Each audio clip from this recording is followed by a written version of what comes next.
Well, it's Youth Month and we want to talk about financial planning, and we have in studio acting CEO for the South African Savings Institute, Mr. Gerald Mwandiambira, to talk about financial decisions that you young people make that sometimes haunt them for years. Gerald, a very good morning to you. Thank you so much for joining us. Morning, Alicia.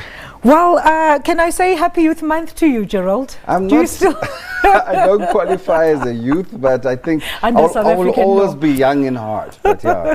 All right. So, Gerald, I've known you as a financial whiz forever, but let's talk about some of the biggest financial mistakes that we young people make. The biggest mistake that young people make, and generally people make, is not having a plan. In order to invest, you need to focus on the second part of the word, which is vest, which is at some point it has to come out.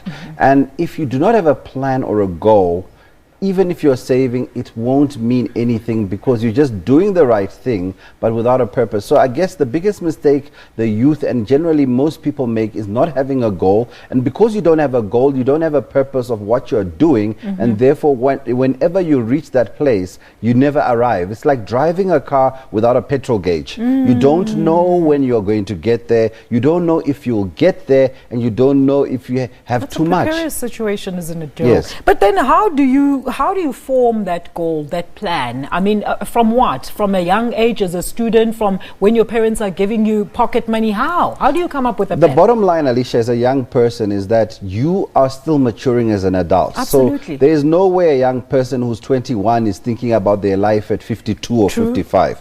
You need to then get help, and that's where you get a certified financial planning professional or somebody who's got hindsight and experience to help you. That's where you need the financial coach, the mentors, the role models who can help you so that you don't walk and make the same mistakes. However, it's unrealistic to expect young people to be dreaming of their life when they're 65, when they want to pop bottles and enjoy life. So the main thing for the youth is, yes, I know you're young, enjoy your youth, but get that role model, get that person who's going to guide you in making the right decisions.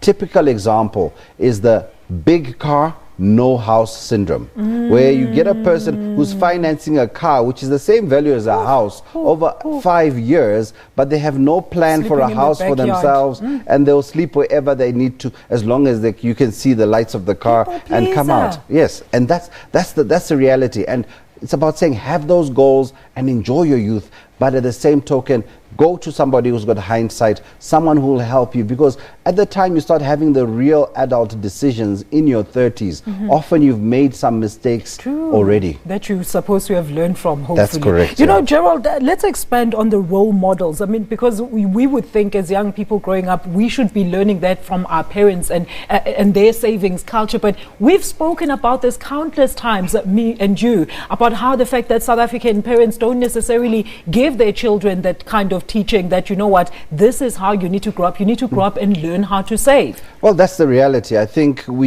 haven't had... But why is it like that? Well, it's because they also are learning. The thing about it, Alicia, is that no one went to school and was taught about money. I had to study, sit down, write board exams and understand this little thing. And when I'm talking to you, it seems like, no, this is easy stuff. It's not. You look after your health with a doctor. You look after your legal affairs with a lawyer. Yes. The one thing which drives everything in your life, you don't have someone looking after it. Are you making the right choices? No. Get someone to help you. As a young person, don't fall into the same pitfalls and make the mistakes which ultimately you regret. And some people in their 30s will tell you, this debt started in my 20s.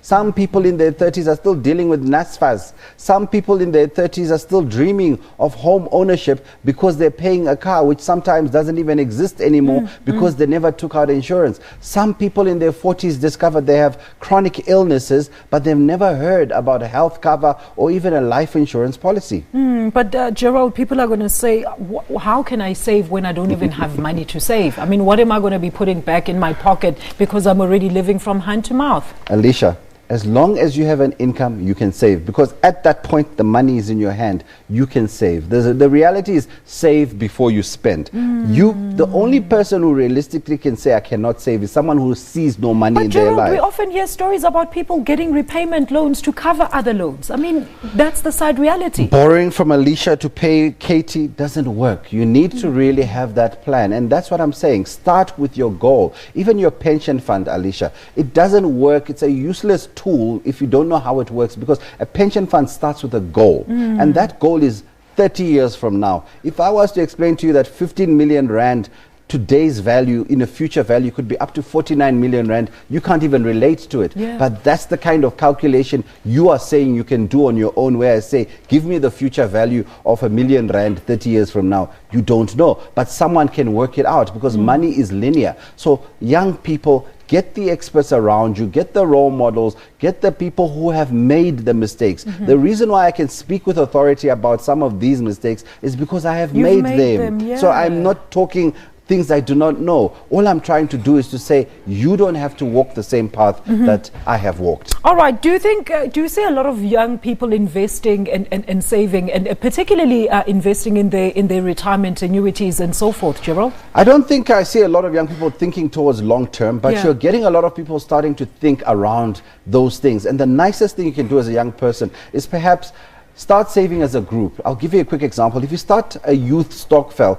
you first start saving around something as simple as petrol for your weekends or going out and allowance, and you can start building from there. 12 young people who can afford an entry-level car at 5,000 rand a month. If you save 12 times 5, that's 60,000 a month into your stokvel. In 3 years, every one of you would have a paid-up car, no debt. You can do it as young people, but you will need someone to guide you. You will need someone to help you to negotiate these deals, but it is possible. But start simple and start encouraging each other. And they say birds of a feather flock together. Absolutely. And if you are in the popping bottles crowd, you might be popping bottles at 54. Let's talk about the popping bottles crowd, because it seems like, you know, this new phenomenon that is taking over. These people are spending money that they essentially don't have, Gerald, and they really putting a strain on their parents. Look, popping bottles is not new. We didn't call it that. We did something else. But the bottom line is, when you are young, you want to enjoy life. True. And enjoy travel. Millennials have the nice things in life, but just realize that age is going to catch up with you.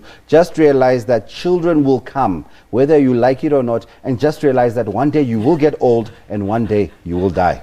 And then in terms of financial education, when should a young person start worrying about the fact that, you know what, now I really need to start equipping myself with that financial education? And where do they go, Gerald? By the time you start earning an income, it's too late. Okay, so you need to start at school, varsity, start with the piggy bank, and as you pop your bottles, buy the literature, buy the books, buy the videos, read those newspaper pages which you think are not important with the small numbers. Watch the TV channels you always skip with the numbers scrolling on the bottom. That's how you empower yourself. And by doing those little things every day, every month, even 5 minutes a day, you will empower yourself. But in terms of, Alicia, when do you start educating yourself? Is from day one. Don't be a financial ignoramus, because a financial ignoramus ends up in debt, without a life, and saying that they cannot save, yet every month they receive 20,000 rand a month. Let's educate these black ignoramos even further. Let's talk to them about the black tax and how they can deal with it, particularly when they don't have the money to go and pay it up, Gerald. Definitely. Black tax, a big thing for the young people. I'm looking after this entire family. Everyone is coming to me. And we also know of child-headed households. That's a phenomenon in South Africa. Reality. I was heading up a child-headed household with 4 siblings at 23. So I've walked that path. Yes, it's difficult, and yes, my problem is there are no mentors. There is no adults who come and say, no, Mfana, do this. I think we need to start fixing those problems. And unfortunately, I don't have all the answers, but these are the real critical debates we need to be having, Alicia, where we say, how can we deal with the fatherless sons in teaching them how to be men and manage money as men? Because men provide. Yes. Now, because of that lack of provision, you then get blessers stepping in, because girls are naturally receivers. They're women and they're young ladies who know that men provide. So they look for men who provide. And unfortunately, it ends up being a blesser. It is not uncommon. It's human behavior. Money starts in the mind, the psychology. So you are saying, how do I fix myself? Firstly, forget everything your parents did.